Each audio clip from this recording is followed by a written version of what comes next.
And we're live. What's up? Hey, good morning, everyone. Frosty, cold. Yeah, stinking cold. Yeah, what is it? Just 23 taking frosty. right now. And there's frost falling from the sky. Yeah, I'm hoping next Thursday, which I assume we won't have a podcast because it's Thanksgiving. Oh, yeah. Oh, that's I didn't right. even think about But that. I got to cook some turkeys on my Traeger, and I'm hoping it's not 20 degrees No, outside. Brandon. Did you say We're all- turkeys, like plural? Yeah, we're going two smaller ones. Yeah. I have this theory that a large, like a 20-pound bird, is you're kind of getting into mutton land, you know. With the, I know a turkey's not, but I mean, I'd like the smaller. Yeah. I think all three of us are doing birds on the Traeger Yeah. this year. Yeah. So I don't want it to be 20 degrees or raining or terrible. I want You're it supposed be to warm. send me the goods, Dan. I'll smoke that thing in my living room. I'll pull my I'll pull my Traeger into my house if I have to. With that alder, when you get alder pellets, that just smells delicious. I don't care if does. it's smoky in I there. got to fix my Traeger. It's down right now, so I'm fingers crossed that I can get it fixed. Yeah, that Oh, stinks, dude. I think I know what's wrong with it, and it should be an easy fix. But It should be. Yeah. yeah, Anyway. If not, then what? we'll You'll be figure- at Crispy I'll- Crunchy at the gas station. Nah, we'll getting- go. I'll just go buy a Traeger. Like the turkey's that good. That's awesome. Okay. Well, there you go. As exciting as that is, do you have some news to share, David? Yeah. Our little girl came. Not our little girl, our granddaughter. So, yeah, serene, It is Serene. peaceful, I calm. was almost going with Serenade No, it's serene. because Serenade would work. Yeah. And Yeah. the spelling. Yeah. No, they went serene. So, calm, Yeah, yeah. peace. She's a sweetie, man. Been waiting to meet her for a long time. They so. still in Mama's good, baby's good. they home or still at the hospital? No, they're at home. They came home right away. Her labor was like what'd she say it was? Like 30 minutes. Yeah, it seemed like from the time that I saw on Facebook that they went into the hospital, and Yeah. then it's like 10 minutes later, like, oh, we got a baby now. Well, she had like contractions. quick. She was at our house and she started having regular contractions. She's like, Dad, you got to take me, I'm like, okay. And we're just talking the whole time, joking. She's laughing all the way into the hospital. And then we walked in, checked her in, went into the room. The doctor came in and that was it. I left. And then we got a call, a couple hours later. It was like, yeah, your baby's here. So Nice. they're both really good. Yeah. Yeah. She was 7 pounds, 2 ounces. So 19.3 inches 19 long. point something Yeah. inches I long. remember Some that. healthy stats. Yeah. Yeah. Good So, stats. Yeah.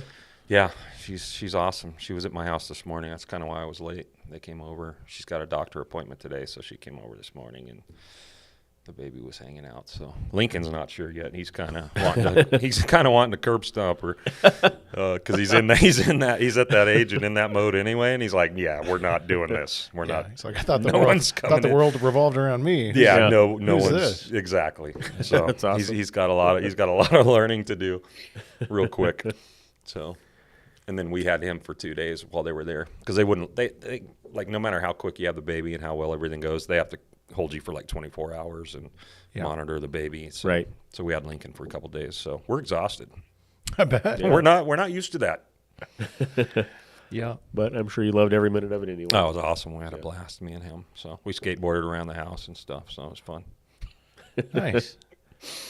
Well, That's cool. congrats Yeah. to you Thank and you. your family. Excited yeah. for you guys. Yeah, appreciate all the prayers and everything. So everything Yeah. went really well. Yeah. So. Cool. Anything going on in your world, Brent? Nothing exciting I can think of. I got nothing. Yeah. Me either. Brent's Yeah. got nothing. Chad, you got nothing? No. Are you sure? I'm pretty sure. You just got drugged, like someone spiked your I think food. someone Hamlin me, we decided this morning. Hamlined you. Yeah. And if you know what that reference is, then you're our people. Yeah. No, I had a day. What was it? Was it yesterday? Tuesday. Yeah, Tuesday. Oh, yeah, 2 days ago. Anyway, yeah, I just had the sickness that kind of hit for, I don't know, about 8 hours. It just knocked me out. But it was the eye thing And then it was gone. that was the interesting part. Yeah, like it's like my eyes, they weren't dilated, but it's kind of like when your eyes get dilated and everything's just super bright. Like things were super bright. And That's the Hamlin part right I there. got dizzy. Yeah. I had the hives. I lost my voice. Saul Goodman slipped him a Mickey. Yeah. That's what happened. That's something. I don't Chad know. got Mickey'd. Yeah. But back in the saddle now. Good. It's good. Yeah. Yeah. Well, anything else going on? I was going to say something and I forgot it's an announcement, so no. Yeah, we don't do those, David. Third Thursday night. I'm sorry, David. I'm sorry, David, but I'm going to kill you. That's awesome. Well, if there's nothing else, shall we jump into our topic? Let's jump in. For today. Yeah. When do you guys want to pray? Sure. Lord, thank you for this morning. Thank you as we get to reflect on just the works that you've done and the way that you've done them, God, that we would just praise you again and be amazed again at your purposes and your plans and everything. And we just thank you that we get to do what we get to do, where we get to do it here in 3R and in La Pine, that you've blessed us with these places and with these people. And what a privilege and honor it is to serve you and them. So, yeah, thank you for what we're going to talk about. And, we give you the glory for it all in Jesus' name. Amen. Amen. So our title today is When Churches Merge. Churches We merge. couldn't think of anything cooler than that or more clickable than that. But It's probably good in light of last week's title. I Was thought it was gnarly. something cooler than that. It was like last Yeah. week's title. yeah. Wasn't very cool. Should we apologize for last week's title? I don't know. Let's just pretend like it didn't happen and move on. All right. I haven't heard anything from anybody. I don't think anybody got it, which is actually a testament to our people. Right. So good. they have no idea what it is. Yeah. It's pretty rad. Anywho, most of it, like our people know, but I don't know how many listeners we have that maybe aren't part of our fellowship. But we merged churches a few years ago, and there's kind of a cool story there. And I don't think we've ever really podcasted the story or talked about it on this platform. And so we want to talk about that today. Yeah. And, Like, where did the Door La Pine come from and Yeah. how? Yeah. So how did we meet? And what do you guys want to kind of recount how I met you guys? I don't even remember. You even remember? I think it was Spurgeon Fellowship. No, it wasn't that. Okay. Nope. I don't remember. I don't remember. Maybe I should talk about it then. Yep. Maybe you should. Brent usually remembers Yeah. these Are things. you too. like taking a selfie right now, or what do you? No, I'm looking at my. You know what? Don't. All right. Anyway, so in 2015, and there's a whole backstory to this that probably we don't have time to get into today, but 2015, my family and I moved down here to South Deschutes County for me to pastor at Calvary Chapel, La Pine. Kind of long story short, they were without a pastor for a few years, and we had a few guys kind of filling in the pulpit, during that time. And to make a long story short, God moved our family down here the first week of 2015, first week of January. And we have a mutual friend who reached out to me and said, hey, you probably need to find these guys, David and Brent. You probably would have a lot in common with them, and you guys might benefit from knowing each other. Was that Couch? That was. Yeah, our friend Ryan. Said you guys ought to meet. And so he told me about the coffee shop that you had going at the time, and I went into the coffee shop, and I think I met your wife. I didn't know she was your wife, but I went in there like, hey, I'm looking for David. And it's like, David who? And I said, I don't think Ryan even told me your last name. Oh, okay. I think you happened to wander into the coffee shop shortly after. Okay. Like I was sitting there on my laptop doing some work, and I think you wandered in, and we had a conversation. And I think, Brent, I met you pretty shortly after that, and we just started hanging out and spending some time together. I'm glad you recalled that story. Yeah. Because I would have just said Spurgeon Fellowship. Well, I think that's when we first really kind of started to interact a little bit more. Was we would drive over to the Spurgeon Fellowship at the Western Seminary, the Western Seminary, just Western Seminary, the Western Seminary. Well, and, I think we had both been going to the Spurgeon Fellowship Yep. for years, not knowing each other. So we kind of Right. had that in common that we eventually discovered. Yep. So we drove over, got to know each other even better. You got to meet Glenn twice. Yeah, there's a whole story there too. Yeah, But because yeah, then we realized if we're all coming from Central Oregon to Spurgeon Fellowship, it probably makes sense if we all Yep. drove together. Right. So I think that's really where the relationship started tightening up, was maybe Right. the drives over and the drives back. Yeah, and we just started hanging out, as time went on, and Got a few things in common. had some. Yeah, we discovered had a lot of things in common really, Yeah. as time went on, and I was a Calvary Chapel guy that had had turned Reformed, and kind of was in the little bit of a closet over that, and all three of us. right, and that's your guys' story too, and eventually came to a place where I could say that out loud. Yeah. And, we just kind of always talked about as time went on, like it'd be cool if we could, work together more closely. And, just as time went on, we started spending more and more time together. Yeah. Do you remember how the idea of merging churches came up? I'm I looking think specifically at you. I think we talked for a long time with you about it'd be fun if Chad came up, and became part of our team. And so it was always that was always the thought, was it'd be cool to take Chad and stick him, onto our team. But it didn't make sense. You had people down there that you loved. You had a building you were in. You had ministries going out of the building, like the warming center and all that stuff. It just never seemed right. So I think there was just a day where we thought, well, what if we went and helped him? So, because that's kind of our model. And I think we had recently tried that. We had tried to merge or rescue or whatever you want to call it another church at that time that went kind of sideways, and it was really weird. And so we were kind of coming off of that, and we were not anxious to get into something else, but we just started thinking a little different after that whole experience. So I think that was it. Was like, hey, what if we went down and were able to help him? Well, and I know that we'd always kind of had a heart for La Pine, but there's so many churches down there. The idea of going and planting a door flag, and becoming church number 30 or whatever it happens to be, it's a lot of churches, didn't make sense. And I don't know. I just remember David at one point saying, maybe we're thinking about this the wrong way. Maybe instead of Chad coming our way, we're supposed to go his way. And so he kind of floated that idea by you. And as I remember, it was kind of like I thought you'd never ask, kind of a thing. Like it made a lot of sense because we've been, when you find somebody that's like-minded and clicked so well, to find a way to do something together is kind of a cool thing. And that's more or less what happened. And you were in a weird predicament because, like you said, you were more reformed already at that point, but you're flying under the banner of Calvary Chapel, and so it was kind of a weird. It was almost like how do I transition? I'm not sure what was going through your head, but maybe you knew a transition had to happen somehow. Yeah, well, it was kind of a long, slow burn for me, kind of moving into more Reformed theology. And, within Calvary Chapel circles, they say that, we don't take on this label or that label. And, we kind of fly down the middle is what's written. But what's unwritten is that we're definitely not this label over here. Yep. And so it's kind of a little bit of a bad word, to say that you're Reformed or Reformed leaning or, whatever people want to say. And, there was a point where, Tony was a co-pastor with me in La Pine, where we just kind of saw maybe some writing on the wall that, people had been leaving the church. Mm-hmm. And I think like La Pine's an interesting dynamic because nobody's from there. Everybody's from somewhere else. And so kind of our dynamic was, a lot of people coming from elsewhere, particularly Southern California.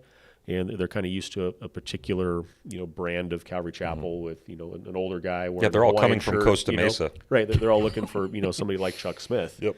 And, I think over time, people kind of figured out that wasn't me. Yeah. And because of the Hawaiian shirts?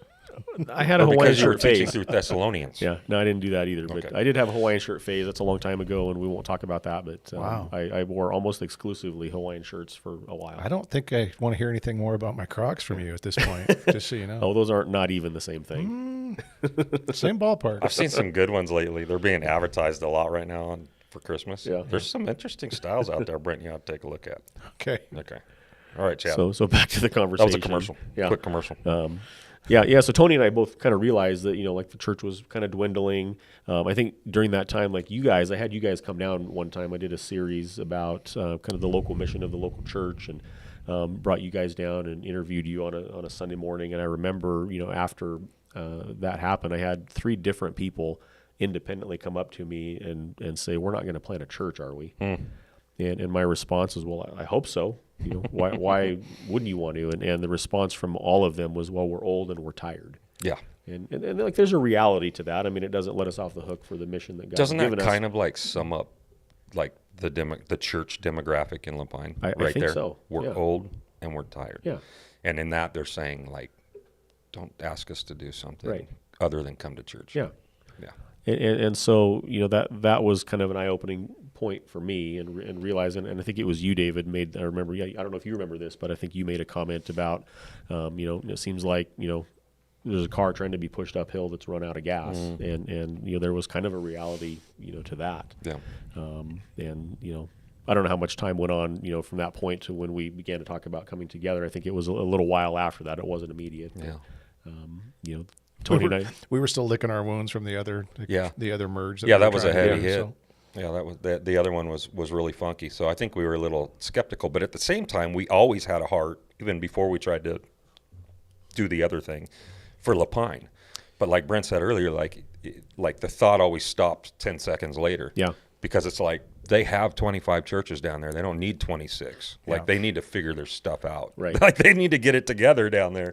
And so we always wanted in, but didn't feel like it was justifiable. Right. And then so when we started having conversations of like being able to come and help something that already pre-existed, like that made a lot of sense. That was super appealing Yeah. to us. Well, and the big difference between what we were trying to do in Lapine with Chad and what we were doing in the Riverwoods was the person we were Yeah, that was merging different. with, we were actually on the same page with, and that we learned the hard way. Right. You can't make that work Right. if Right. you're not.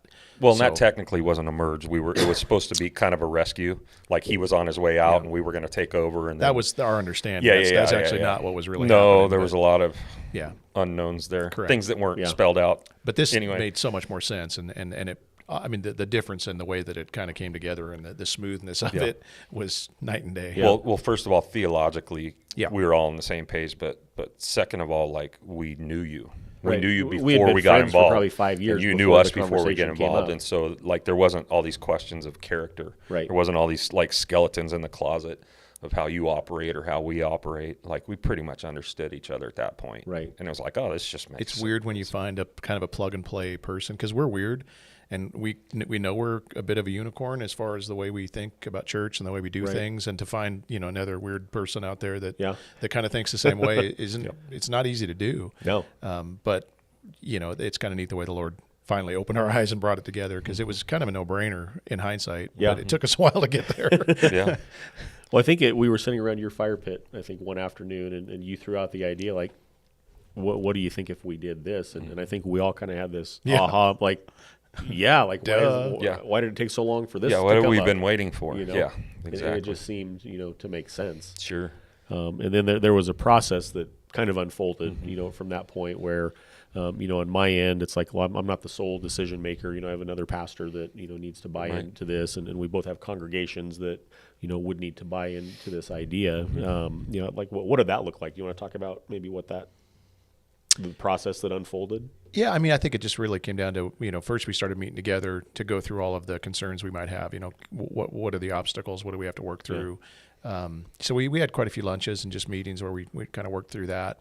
Yeah, I don't know. It really, I don't remember it being a hard thing. Compared to, again, I'm just comparing it to what we tried to do with Riverwoods. And, Sure. and that was just, I mean, literally such a mess. I won't even go into the details, but there were times when people were getting their phones out and recording our meetings, because it was that bad. Yeah. We didn't trust what, the other person. So it was really such a, I don't know, a pretty easy transition. I don't remember. I don't know what to say other than that, but I think everybody kind of seemed like they were on board and Yeah. excited about it. It just seemed to make sense to everybody. So Well, there came a point where we brought the congregations in, like we started having discussions, and it was like we didn't make it necessarily public. I mean, not that it was a secret, but we didn't announce to the congregations for a while that we were talking about this. But there did come a point where we announced to both of our congregations, this conversation that's been started. Here's what we're thinking. Here's what we think God is doing. We just asked our congregations to pray and get behind the idea. yeah. And there really wasn't any resistance that I'm aware of on either No, there end wasn't. of it. Maybe a little bit of skepticism in the back of the minds of some of our congregants because of what we just came out of. Because we just went, I was literally gone for like 4 months from 3R to do this other rescue or whatever the heck it was called. I was preaching there regularly. I was there pretty much every Sunday, like trying to prep this thing Yeah. and get some momentum behind this thing. And so like, I think our people, like when we came off of that and we said, hey, we're like, here we go again. That there was probably, but I mean, they didn't really vocalize it, but it had to be there. Yeah. Well, and there's also the question about who's this person you're bringing in. We had 5 years of knowing you, and Yeah. Sure. and so a lot of it just came down to the congregation trusted us, and yours did as well. And Yeah. without that, it probably wouldn't have gone so smoothly. But fortunately, even in light of what we just been through, they still threw their trust behind us. Yeah, they and, were great. And it really, I mean, it's been cool to see the way it's worked out. Right. Yeah. Much different than the other deal. Yeah. So it was three That which we do not speak of. Pretty much. We're having a hard time, like even talking about it. No, funny. it's still no, it's still hard to believe. that stick in your It kinda- craw? Yeah. it sticks fully in my craw. You're a Yes. crawdaddy. I don't Yes. even know what a craw is still. I don't know, but things get stuck in it. That's about all I know about Yeah. craws. Okay, Yeah. doesn't sound good. No. So anyway, so that happened 3 years ago this month that we had our first service as the door at Lapine. And so we've used over the years the term merge, but really it was more of kind of a friendly takeover than it was a merge. Like we didn't take, two sets of churches and kind of take ideas from both and bring them together. Calvary Chapel Lapine folded up into the door. Yeah. And so really it was in that sense, not maybe merge isn't the right word. Well, partly that's because you'd already come to the conclusion that you weren't a Calvary Chapel. You were Right. going to change the name and the branding anyway.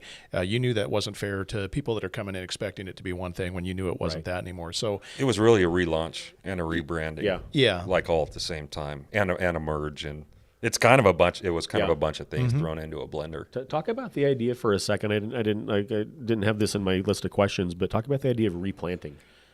Of replanting? Yeah, I mean, we kind of consider this a bit of a replant. Well, so like kind of what Brent just said, like there were already components that existed inside of what you were doing down there with Calvary Chapel that, like the writing was already on the wall. And so it just made sense, when we came together that you just give it a whole new paint job. Yeah. Right? Like everything about it should change now. So it was in that sense a replant or a plant. It was like, this is actually going to be a clean work that we're cutting from this work and we're doing a brand new work. Yeah. Even though some of the faces were the same and whatnot.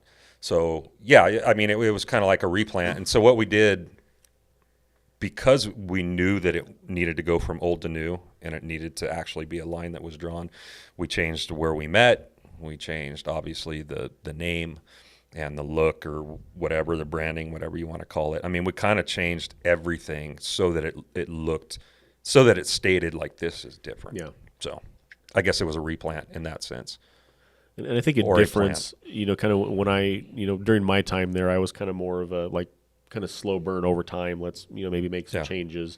And that I don't think was effective. And, you guys came in and it was more of a kind of rip the Band-Aid in a good way, like in a way that I think was needed. Let's just rip the Band-Aid and be a new thing, kind of overnight. Yeah, let's just get it out there because you don't want those people lingering. I mean, that's part of the thing is if people aren't going to get on the bus and know what it is that they're having to get on the bus with, then it's a slow burn, like not in a good way, in a bad way. Yeah. Where you got people hanging out, they start actually causing issues along the way as they start, lights start going on that this is like this and not like. So it's like, let's just let it was for us and for them. Right. Right. We knew that it needed to look completely different from the start. It's like, let's just cut through it. But also for their sake, like just out of respect for them, let's tell them what this is and what it isn't right off the bat. Like, let's not dangle them anything in front of them. So Yeah.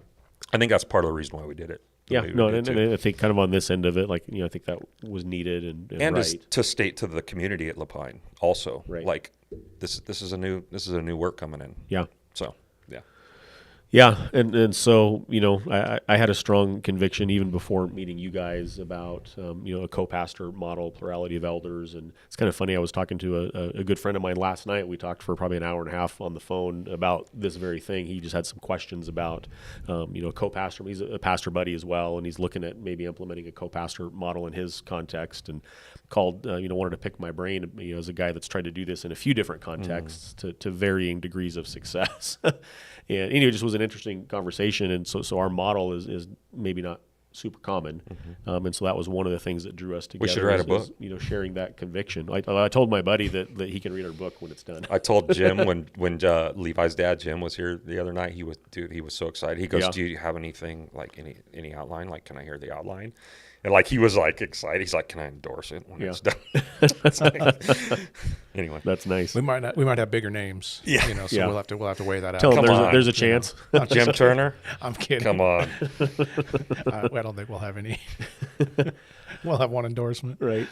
And so kind of going into this, because we have this conviction of co-pastors, plurality of elders model, we were looking at now having, two churches called The Door. And we live, kind of our geography is that the churches aren't very far apart. They're about 12, 15 miles apart, in south of Deschutes County. And, we went into it with this idea of, kind of three pastors pastoring two churches. Let's talk about that a little bit. What were some of our thoughts going into this thing about how that might look and how it might work? Well, I mean, we actually kind of said we were going to have one church with two locations was our goal. Yeah. Thinking that we would somehow be able to to make that work. But the longer that it went on, we recognized it's funny because you kind of write up on paper and in your mind how it's going to be, and then the Lord kind of determines how it's going to be, and so we've had even to shift biblically, a bit. right? Like we thought it was right biblically, even. Yeah. You know, when you kind of think of Acts in the early church, you think of a bunch of cells, like let's say around Jerusalem or around Corinth. You've got a bunch of little house cells, but they're all very much like in tune to what's going on with each other. Like there seems to be a connection. I think that's one of the things we always hated when we look at just the landscape of the church today, is that it's so competitive. It's so fragmented. They all like ignore each other. Like there's hardly any unity. There's hardly any gospel being done together.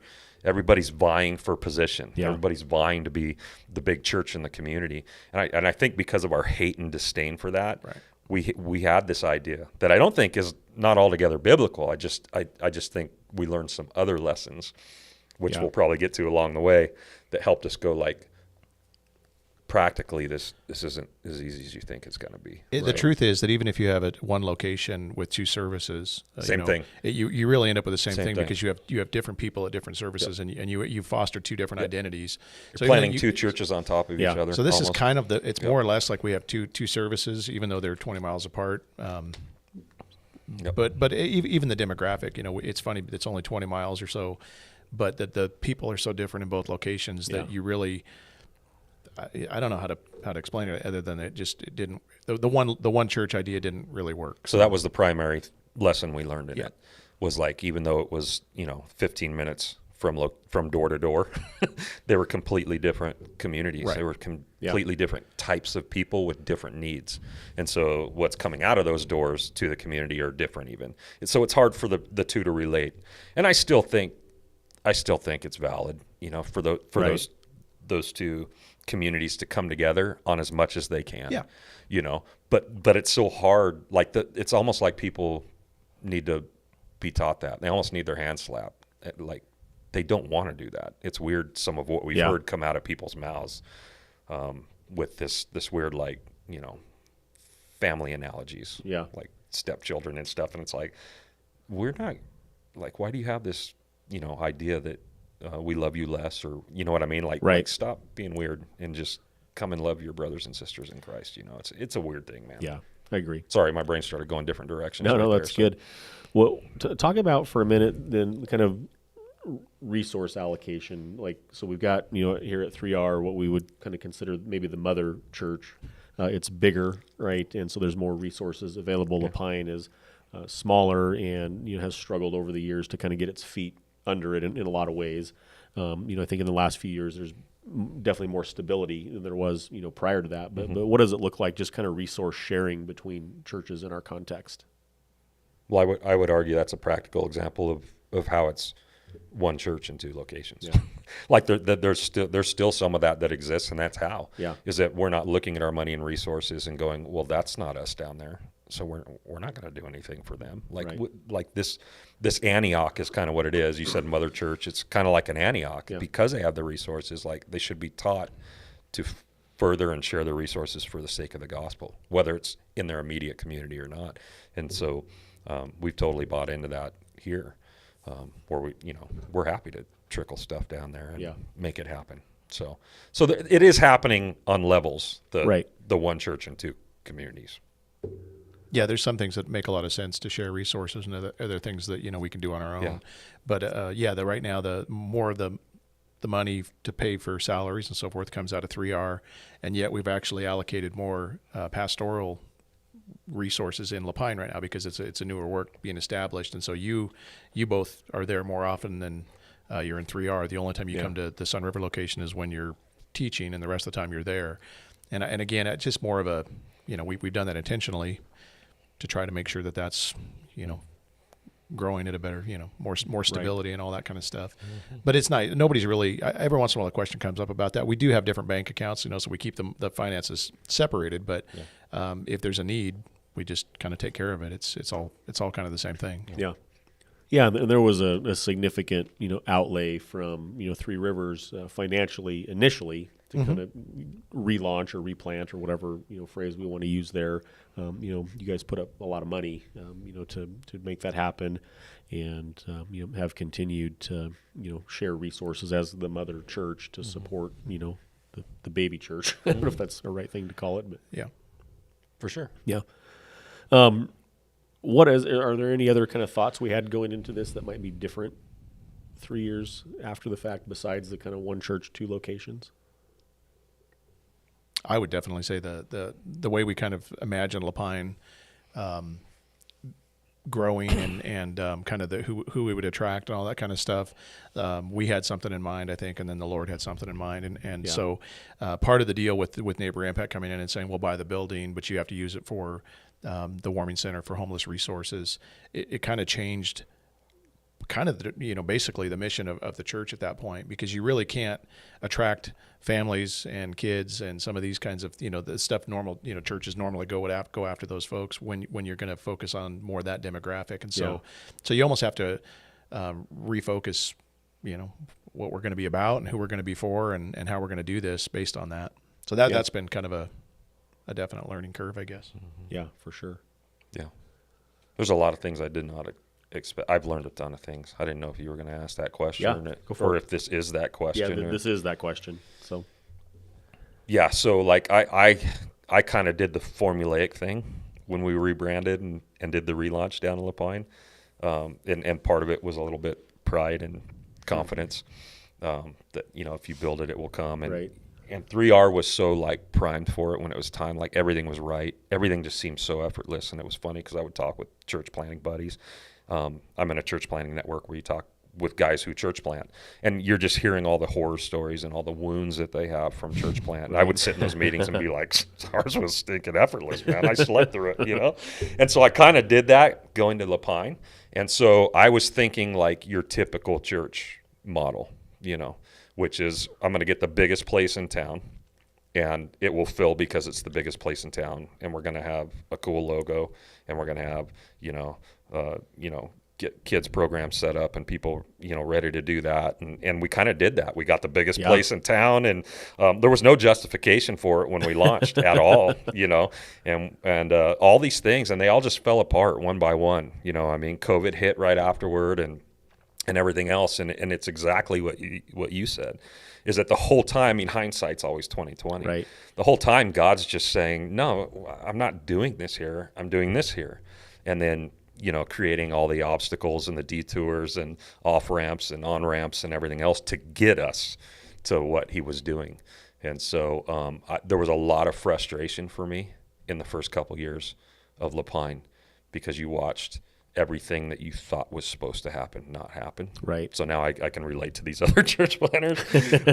But what's come out of it and where He's moved us to is so much better. It's so much better than anything I would have planned for or said, like, this is what we're going to try to accomplish. Like, it's just awesome what God's done. So It seems like churches don't pay attention to that. They don't. You get an idea. We're going to move into the best part of town where the money is, and we're going to grow this. And you huge, stick to the model, you no stick matter to the what. model, right? Instead of looking at what God has placed in front of you, and really who He's called you to minister to. So in Lapine right now, there are churches that are attracting families and have great kids programs and all those kinds. The only thing that's really has Churches been are missing one church that attracts families and has kids programs. Yeah. But the thing that's been missing down there is kind of something for the underdog, something for the the people that nobody really wants to focus on. Yeah. And God has especially kind of set us up for that down there. And every church should have that mindset. We should all be for the underdog, and we should be open to for people. But it's like that's kind of between the warming center, the AA groups, the NA groups that meet there, it's a hub for kind of the down and outer a little bit. Completely. Now that the downside to that, of course, is that unless you get the people in the church to buy into that, you're going to have some friction, and we've seen some of that already because it's definitely outside of some people's comfort zones. But when you kind of realize this is what God's doing and this is what He's called us to, and embrace that, it's neat to see, kind of the change that happens even in us as leaders with it. Well, and then you start seeing the right people coming and staying too, right? Mm-hmm. When you just admit to that and say, this is what we are, when you identify what God has made you, then you're able to attract the right people for the job. Yep. But most of the people that have been involved and watched it evolve into what it is are the demographic you started with, you know what I mean? Like, we're old, I'm not doing that. Yeah. So we've just seen one person after another leave. We've just seen this thing trickle down over the years. But the new breed, now that we've, I think, kind of concentrated our identity and we realize what it is, and we're proud of what it is, and we're putting it out there, I think now we're starting to see the right people trickle in to that. Yeah, absolutely. Because La Pine doesn't have a lot of that. And No. there are, God has people out there that are going like, this is fantastic. I want to be a part of it. Right. So it's never going to be a big church or anything, but, whatever. Yeah, but it's been cool to just see things evolve and, see people evolve and see thinking change.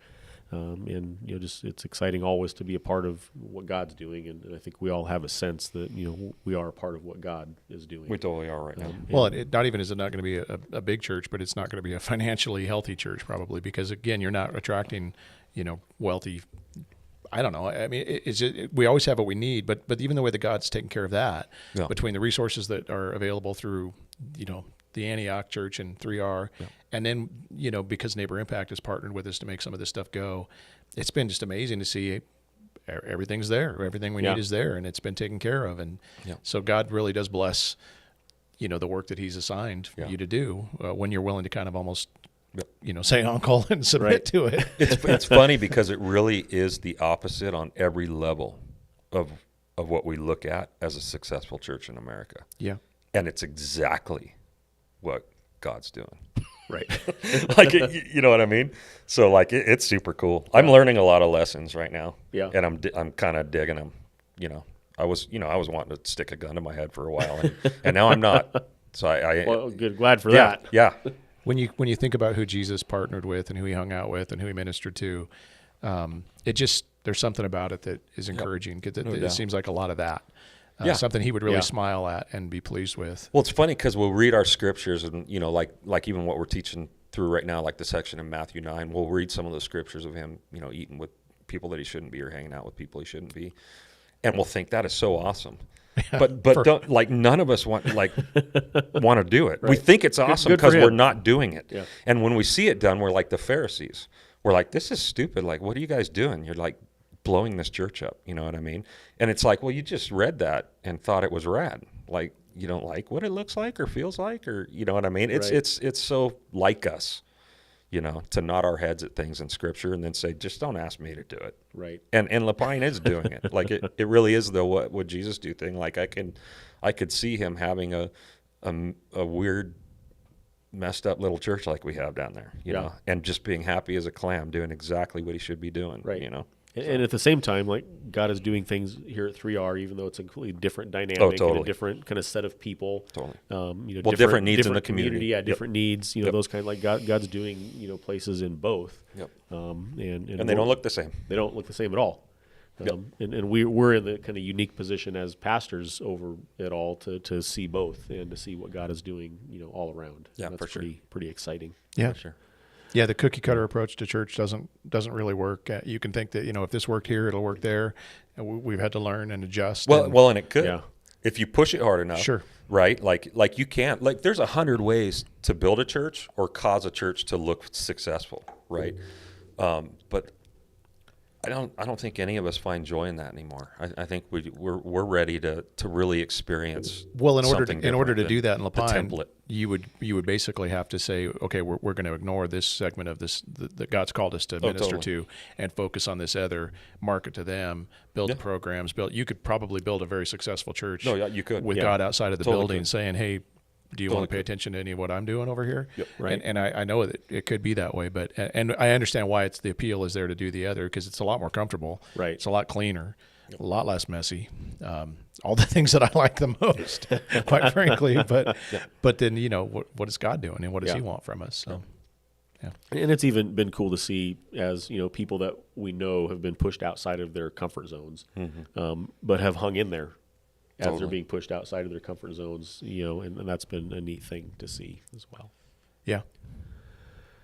In the home stretch now, why don't churches merge more often? Like, that doesn't happen very often, and I think we all kind of felt like what we were doing was pretty unique.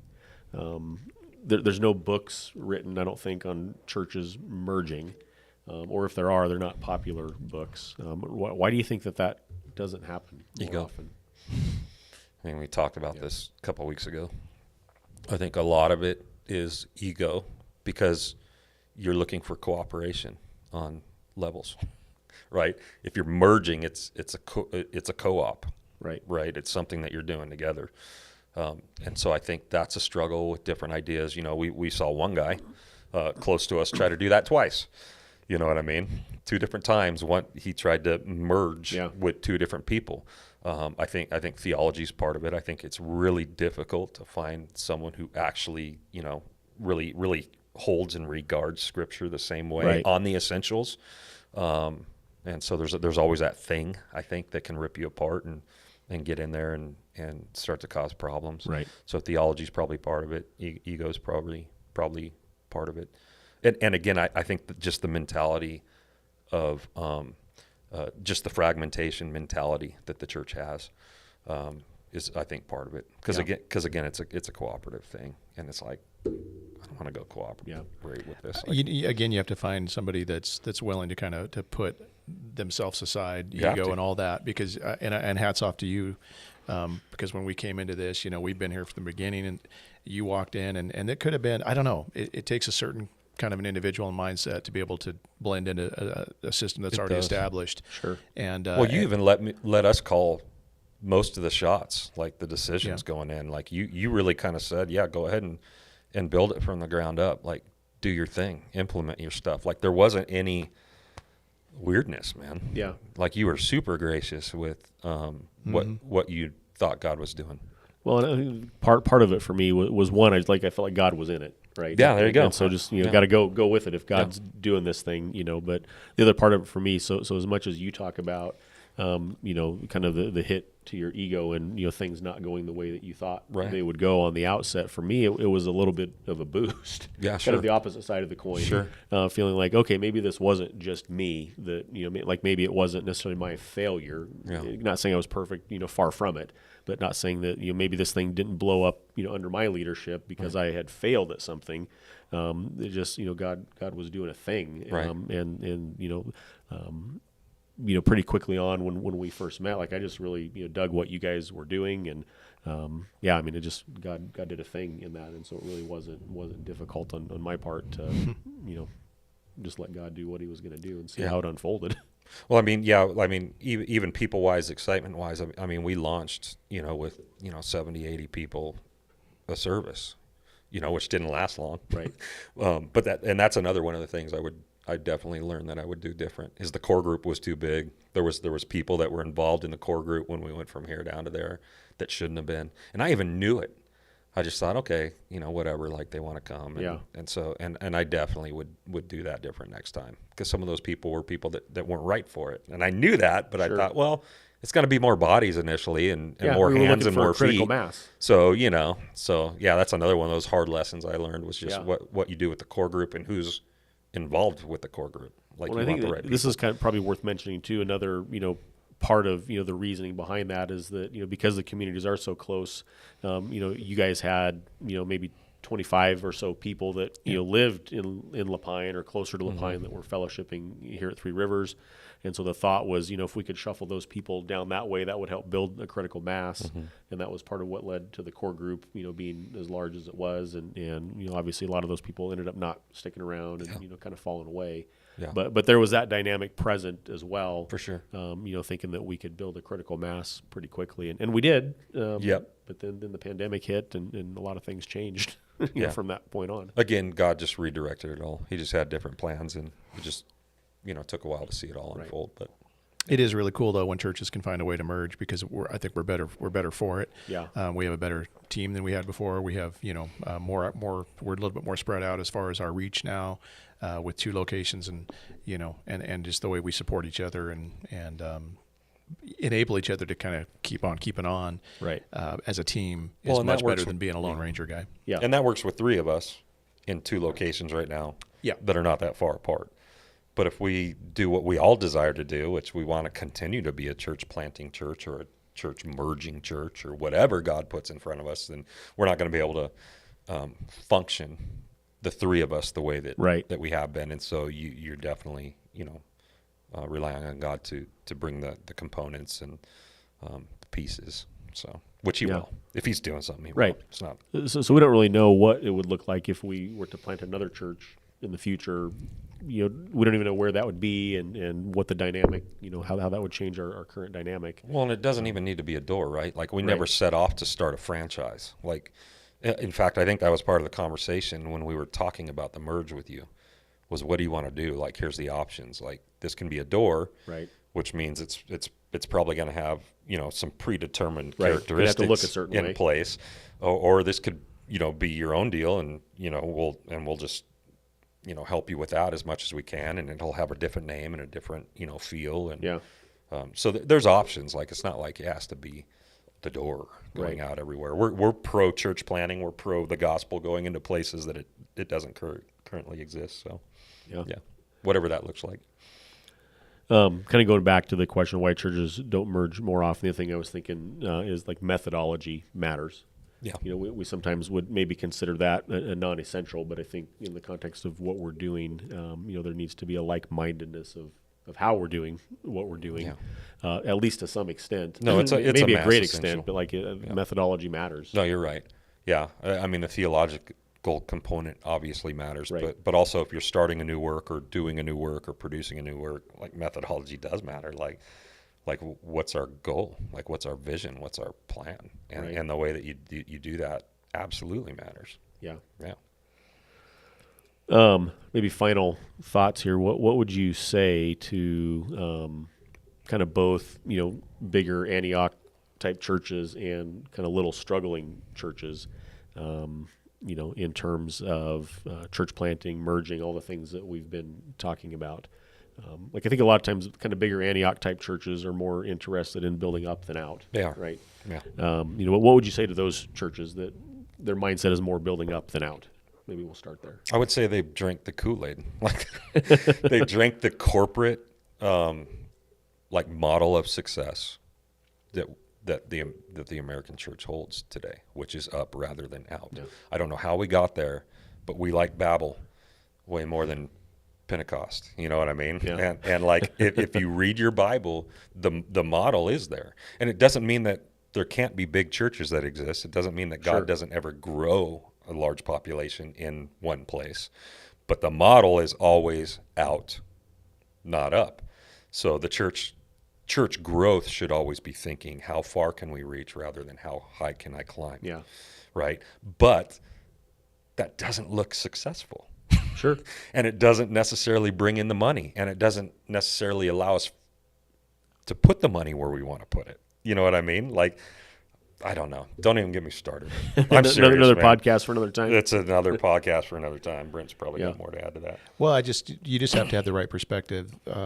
You have to have an eternal perspective when it comes to this. You know, we are going to spend eternity together as brothers and sisters, and in fellowship. You know, and right now we're on mission, and yet we want to kind of cloister together and be selfish with each other and hold together in these little And cells. feel like we're doing something great while we're doing it. And good things can happen in those I'd say, in those yep, times. they But can. the idea that, you know, you've got somebody that's wired the way David is, that's always going to be going out and, you know, and then you've got these people, we don't want to let it, you know, you got to be kind of hold loosely Right. to things and understand that there's something great going on here if we allow it. And so letting people and resources move out and take, you know, more ground is something you almost have to ingrain that into the thinking Yeah. of the church. And I know we started that way. Actually, we have, and some people aren't going to get it. Right. Like, no matter how hard you hit it, because we have had people leave here because their pastors are being shared. Yeah. Because I don't just get to come and hear the same guy or see the same face every week. And again, that goes into the celebritizing Yeah. mentality of the people, and that goes a whole different direction. But which is another reason why we don't want to do it. We don't want to share that which is ours. Like, this is mine. This Right. is my pastor. This is my guy. You know what I mean? And it's horrible. It's like a bunch of little kids, man. But to your guys' credit, you know, you've built that into the DNA. Well, we you know, tried. of the church because, you know, when this opportunity came along to kind of fold Lapine up into It's the like, you door, knew this. You knew this was gonna people happen. were prepped for Yep. it to some extent, and even though there might have been some that didn't get it or some that had some issues or whatever, it's a part of the DNA, of the door that long before I came around that you guys had kind of built in. And We so, built it in that's right cool. away. Yeah. Yeah. From the earliest days, we would preach from the pulpit like, someday you're probably not going to see me here. Right. You know I what mean, as long as you've got people that this isn't meant to be critical of anyone in particular, but if you've got the mindset that church is about me, and that's why you're going, you're not ever going to get this. You're never going to buy into this. But Right. if you understand that this is about others and about the Great Commission, it just kind of changes the way you think about it. Sure. And so, the landscape's going to change. The people coming in and out are going to change. Not everybody's going to like the door. Not everybody's going to buy in. We're going to see people leave. It's going to hurt. We're that happens a lot. But if we stay kind of more small and more mobile and more, kind of battleship like, we're gonna have a bigger impact. Right. And we're than going to have maybe- more options. Yeah. Like when God moves, we're going to actually be able to move with him. Right. Instead of being anchored to all the things we've created. Even the idea Yeah. of this big machine that has to be constantly maintained and fed. 3R has become more that way over the years, but it still isn't like, it's not that. I mean, if all the giving went away, Yep. it wouldn't necessarily, we're okay. Yeah. It's not, we didn't build it on having to have a ton of money coming in all the time. Yep. And it's, as time goes on, it gets harder to kind of do that. But I think that's kind of the mindset. Even same with Lapine right now. It's not fully dependent on that kind of stuff, Yeah.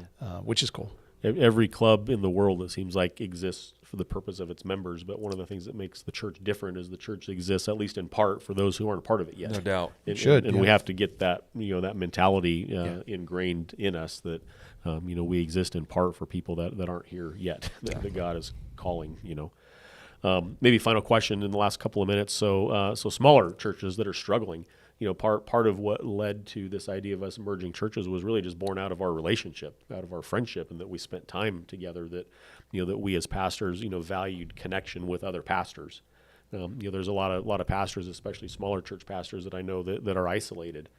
Sometimes it's intentional, sometimes it's not necessarily intentional, but this opportunity came about in large part just due to us valuing connection with other pastors. Yeah. What would you say to pastors of smaller churches that are struggling in terms of just networking, connectedness, and even opportunities that might come from those connections? I would say just that, like you have to network. Like if you don't know any other pastors and you don't have like halfway deep relationships with other pastors, then change that immediately. Mm-hmm. Like the networking thing is how we found like God works. It's probably the most practical way that he works with moving pieces around the board Right. and redeeming things and making things effective going forward, morphing things is through networking. That did like a huge thing for us, even the Spurgeon Fellowship, the amount of people that we met over that, the amount of relationships and the things that have come out of that for the kingdom.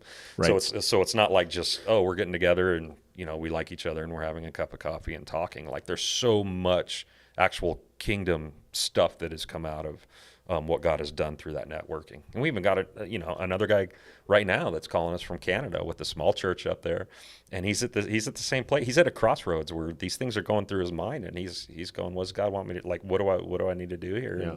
And we're getting to kind of share some of this with him and counsel. And why? Well, because we met him at some pastor's conference at some point, and we became friends, and you know what I mean. Right. So now there's this ongoing tool in his belt and ours as a result of that connection that changes things. It changes options and opportunities that we have as working pastors. So yeah, if you just need to be regularly networking with other like-minded, that's also a helpful component, pastors. So. And I would say just opening yourself up to the idea that there's more than one way to do this, and maybe even a better way to do this, because I think most of the time a single pastor in a small church isn't willing to ask for help or admit that he needs it, or even that's a failure if you have to say, hey, I need more guys around me, I need more, and so just kind of checking your ego at the door and thinking, hey, maybe there's a better way to do this by bringing in multiple guys. I just think that solves so many of the problems that you see out there if you're willing to do that. Yeah. It's hard. It takes more, the money and the ego are the two things that seem to get in the way of all that. But, and then of course, finding called and qualified guys is the other challenge. But if you can do it, definitely is a better way to go, in my opinion. Yeah. Well, good discussion today and good thoughts. Yeah. Anything that we didn't cover that you want to kind of last minute throw out there? No, I do. I do thank you for the way that, I mean, just kind of reflecting on it right now, the way that you were willing to do what Brent just ended with, that you were one of those guys that was willing to think outside the box and go, hey, maybe there are other ways, to do this thing and accomplish it. And you did that. Well, you guys did the same thing. I mean, we all kind of. I don't even know part where of we our got it from. like-mindedness, Yeah, we were a little crazy. We definitely Yeah. felt like Lone Rangers when we, in the early days, thinking about these things and thinking outside the box. And yeah. I kind of praise God that we actually, followed through with it as best as we could when we had the chance to, and it wasn't all talk. Right. You read these books sometimes and they're saying all the right stuff, and then you're looking at them and they're practicing, none of them are doing it. And it's like, you just said that, you're promoting this idea and no one's doing it. And we have to at some point ask ourselves why. Like, what's the point where these people, they know what they ought to be doing, but they're not walking in it. It's just a weird thing. But yeah, I appreciate that you did. Well, that goes both ways because it was a team effort for sure. Yeah, no, I feel God has definitely put the team together. Yeah, absolutely. Yep. All right, Brent, you want to pray for us? Father, thank you that we get to do this together, and mostly with you involved at leading. We know that this is we go the way it's supposed to as long as we kind of stay behind you and follow your lead. So continue to give us wisdom on how to serve two locations the way we do, continue to grow both locations in all the right ways, and continue to help us to rely on you 100% for everything the door is, and give us more opportunities, we pray, just to reach those that don't know you yet. And we ask all that in Jesus' name. Amen. Amen. All right. We'll see you not next week. Happy Thanksgiving. Have a great Thanksgiving.